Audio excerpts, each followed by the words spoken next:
नमस्कार, ये रेडियो जागो 90.4 एफएम है।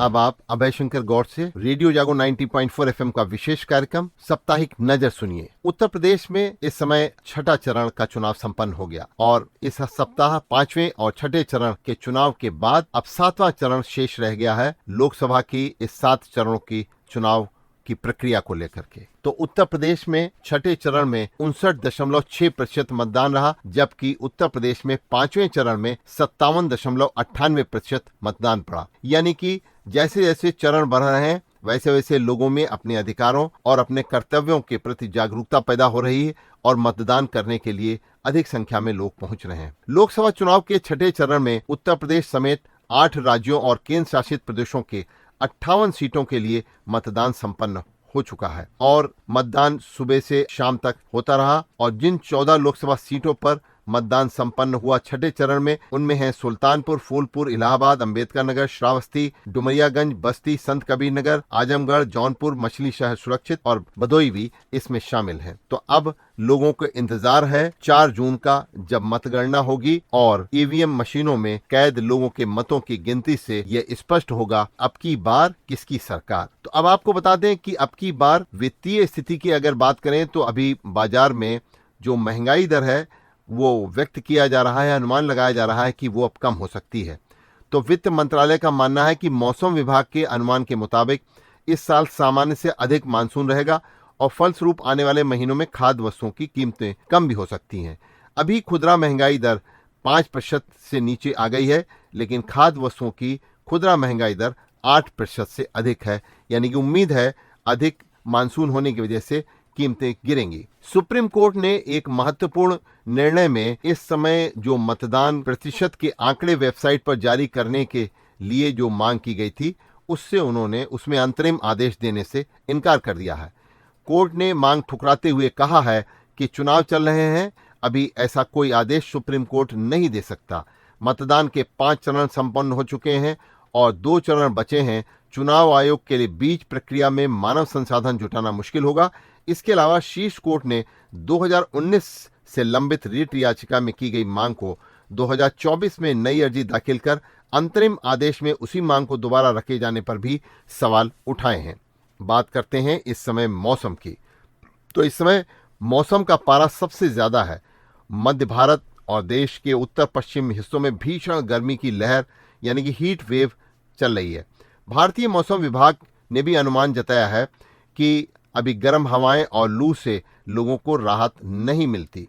तापमान जिस तरीके से 43 डिग्री के ऊपर पहुंच रहा है, उससे लोगों की मुश्किलों का अंदाजा लगाया जा सकता है। और इस गर्मी का कहर का कारण जलवायु परिवर्तन है, जिसके कारण मौसम की चरम स्थितियां इस समय दिखलाई पड़ रही हैं। और सबसे ज्यादा परेशानी अगर हो रही है तो गरीबों को और मजदूरों को और उस वर्ग को हो रही है जो निम्नतम सुविधाओं में जी रहे हैं, यानी कि जिनके पास पंखा भी नहीं है, जो इस गर्मी में बाहरी हवा से अपना किसी तरीके से काम चलाते हैं, सबसे ज्यादा उनको परेशानी है। तो गर्मी के साथ हाल के दिनों में जिस तरीके से बिजली का संकट इस समय पैदा हो रहा है, उसने भी लोगों की तकलीफों को बढ़ा रखा है। तो आपको बता दें कि गांव की सफाई का जिम्मा जिनके पास है, वो सफाई कर्मी, अगर वो काम नहीं करेंगे तो उनके ऊपर जिनको लगाम लगाने की जिम्मेदारी दी गई है वो है सहायक विकास अधिकारी। वो उनसे साठगांठ कर लेंगे तो कैसे गांव में साफ सफाई दिखलाई पड़ेगी। तो ऐसा ही मामला एक हरदोई में सामने आया है।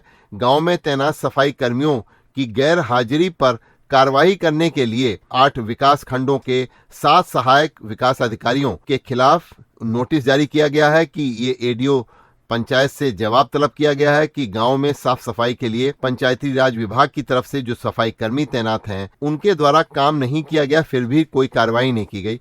इसलिए जिनको लगाम लगाना था अब उनके खिलाफ कार्रवाई करने की बात की जा रही है। तो हरदोई में इस समय हरदोई लखनऊ 4 लेन बनाया जा रहा है, उस पर बहुत तेजी से काम चल रहा है। दूसरी तरफ हरदोई में 3 जगह बाईपास भी बनाए जा रहे हैं, जिससे हरदोई शहर के अंदर शाहाबाद और बेटा गोकुल में वहां पर इस बाईपास बन जाने से जो ट्रैफिक की समस्या रहती है, जो जाम की समस्या रहती है, उससे जनता को निजात मिल सके। लेकिन ये हाईवे के लिए जमीन देने वाले किसानों को मुआवजा देने में शाहाबाद और हरदोई के बाईपास के कुछ किसानों को अभी तक उनकी पत्रावलियां लंबित हैं, जिसकी वजह से निर्माण कार्य में कुछ देरी आ रही है। और जिलाधिकारी ने इस बाईपास निर्माण में जिन किसानों की भूमि जा रही है, उनकी पत्रावलियों को जल्दी से जल्दी तैयार करके और उनको मुआवजा देने के निर्देश दिए हैं, जिससे कि बाईपास का काम किसी भी तरीके से अधर में न लटके। अब की बार हरदोई में चौराहों पर ये सीसीटीवी कैमरे लगाए गए हैं और ये सीसीटीवी कैमरे सुरक्षा और ट्रैफिक व्यवस्था की निगरानी करेंगे। तो इस सीसीटीवी कैमरों को लगाने के बारे में हरदोई के सीओ सिटी अंकित मिश्रा रेडियो जागो 90.4 एफएम को बता रहे हैं। अंकित मिश्रा जी, जो हरदोई के 7 मुख्य चौराहों पर सीसीटीवी लगाने की बात है, ये कहाँ सीसीटीवी कैमरे लग रहे हैं और इनसे पुलिस को क्या निगरानी करने में सहायता मिलेगी? नमस्कार हरदोई वासियों, मैं अंकित मिश्रा सीओ सिटी। आपके शहर में कुल 7 जगहों पे, जिनमें जिंदपीर, लखनऊ चुंगी, बिलग्राम चुंगी, सिनेमा चौराहा, नुमाइश चौराहा, डीएम चौराहा, ऐसे स्थानों पे हमने कैमरे लगवाए हैं। इन कैमरों का एक कंट्रोल रूम हमने अपने पुलिस लाइन में स्थापित किया है। इन कैमरों को लगाने का मुख्य उद्देश्य 2 है। एक तो सुरक्षा व्यवस्था, दूसरा यातायात नियमों का पालन कराना। जो कंट्रोल रूम हमारा बनेगा पुलिस लाइन में, यहाँ पर हमारी ड्यूटियां रहेंगी जो 24 घंटे इन कैमरों के माध्यम से इन प्रमुख मार्गों की निगरानी करेंगी। साथ ही साथ जो यातायात नियमों के पालन नहीं कर रहे हैं, उनके विरुद्ध कार्रवाई भी की जा सकेगी। ये इसके साथ साथ सीओ साहब, फुटपाथों पर टैक्सी स्टैंड कई जगह लग गए हैं। एक तो उनके बारे में लोगों को बहुत दिक्कतें आ रही हैं आजकल, यातायात को भी वो एक बहुत बड़ा चुनौती पैदा कर रहे हैं। तो ये अवैध स्टैंड हैं, उसके अलावा परिवहन विभाग के अधिकारियों के साथ कोई रणनीति बना करके काम करने के आपका कुछ योजना चल रही है? जी, जैसा कि एक बार पहले भी बताया गया था कि हमारे हरदोई पुलिस द्वारा एक ई रिक्शा रूट प्रणाली लागू की जा रही थी, जिसमें हमारा पूरा होमवर्क हो गया है और जल्दी इसको हम हरदोई शहर में लागू करेंगे, जिससे जो जाम की समस्या आ रही है उसमें भी राहत मिलेगी हरदोई वासियों को। साथ ही साथ हमारे अन्य विभागों से, नगर पालिका से सबसे समन्वय हमने स्थापित कर रखा है और हम एक ज्वाइंट एफर्ट के थ्रू ये जो अतिक्रमण है इस पर जल्द ही हम लोग कड़ाई से कार्रवाई कराएंगे। बहुत अच्छी बात है। सीओ साहब, एक रेलवेगंज में सेंट्रल बैंक रोड पर, वहां पर जो थोक व्यापारी हैं शक्कर के, घी के, मैदा के, वो सड़क के ऊपर ट्रकें खड़ी करके और अवैध तरीके से लोडिंग अनलोडिंग करते हैं। इससे जो राहगीर हैं, जो वहाँ का नॉर्मल ट्रैफिक है, उनको यातायात करने में बहुत परेशानी होती है। जी ठीक है, हमने इसको एक बार पहले भी शिकायत आई थी, तो हमने इन दुकानदारों को एक नोटिस भी जारी की थी। हम दोबारा इसको दिखवा लेते हैं, कड़ाई से इसका पालन कराते हैं कि दोबारा ऐसी शिकायत ना आए और इस तरह की कोई समस्याएं राहगीरों को ना। अब लोकसभा चुनाव संपन्न होने के बाद हरदोई में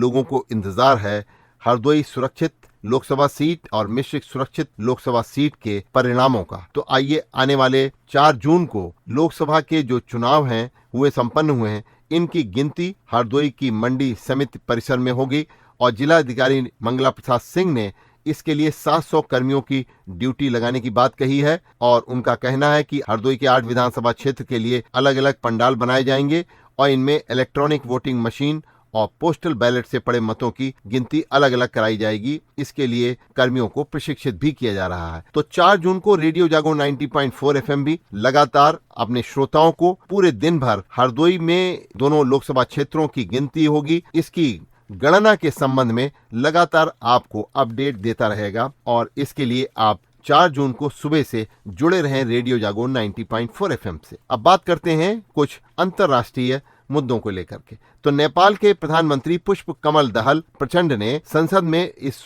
हफ्ते विश्वास मत हासिल कर लिया है। प्रचंड को 275 संसदीय प्रतिनिधि सभा में 157 वोट मिले, जबकि 158 सांसदों ने मतदान में हिस्सा लिया था। मुख्य विपक्षी नेपाली कांग्रेस ने मतदान प्रक्रिया का बहिष्कार किया था। एक बहुत बड़ी हेलीकॉप्टर दुर्घटना में ईरान के राष्ट्रपति रईसी और विदेश मंत्री समेत 9 लोगों की इस सप्ताह मृत्यु हो गई। ईरान में हेलीकॉप्टर हादसे में राष्ट्रपति डॉक्टर सैयद इब्राहिम रईसी का निधन हो गया। उनके साथ हेलीकॉप्टर में विदेश मंत्री हुसैन भी सवार थे तथा 8 अन्य लोग भी सवार थे। भारत सरकार ने भी उनकी मृत्यु पर एक दिन का राष्ट्रीय शोक रखा और प्रधानमंत्री नरेंद्र मोदी ने डॉक्टर रईसी के निधन पर गहरा शोक भी प्रकट किया और उन्होंने ये भी कहा कि भारत व ईरान के द्विपक्षीय संबंधों को मजबूत करने में रईसी की अहम भूमिका रही है। तो अभी आप सुन रहे थे अभय शंकर गौड़ से रेडियो जागो 90.4 एफएम का विशेष कार्यक्रम साप्ताहिक नजर। सुनते रहिए रेडियो जागो 90.4 एफएम।